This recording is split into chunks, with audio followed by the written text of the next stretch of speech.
Price Lord. இன்னைக்கு ஏசப்பா உங்களுக்காக சொல்கிற வார்த்தை என்ன அப்படின்னா, என்னை பலப்படுத்துகிற கிறிஸ்துவினாலே எல்லாவற்றையும் செய்ய எனக்கு பலன் உண்டு. ஆமீன்.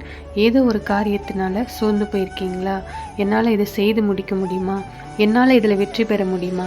என்னால் இதை சாதிக்க முடியுமான்னு கலங்கிட்டு இருக்கீங்களா? ஒரு வியாதி வந்துடுச்சு, இல்லை ஒரு பலவீனம் வந்துடுச்சு, என்னால் எப்படி முடியும்னு நினைக்கிறீங்களா? கலங்காதீங்க. உங்களை பலப்படுத்துகிற இயேசு சொல்கிறாரு, நான் உன்னை கொண்டு காரியத்தை செய்வேன்.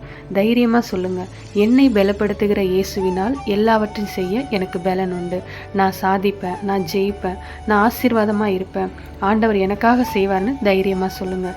இன்றைக்கி ஒருவேளை உங்களுடைய வாழ்க்கையில் ஒரு பாதிப்பு வந்திருக்கலாம், இல்லை ஒரு பலவீனம் வந்திருக்கலாம். சூழ்நிலைகள் நெருக்கம் முடியுமான்னு கலங்குறீங்களா? நிச்சயமாக முடியும். இயேசு கிறிஸ்து கூட இருந்தால் கண்டிப்பாக முடியும். அந்த இயேசு தான் சொல்கிறாரு, நான் உன்னை பலப்படுத்துகிற தேவன். ஆமீன். என்னால் எல்லாவற்றையும் செய்ய முடியும்னு தைரியமாக சொல்லுங்கள். என்னை பலப்படுத்துகிற இயேசு கிறிஸ்துவினாலே எல்லாவற்றையும் செய்ய எனக்கு பலன் உண்டு. இயேசு கிறிஸ்துவின் நாமத்தில் பிதாவே. ஆமீன். God bless you.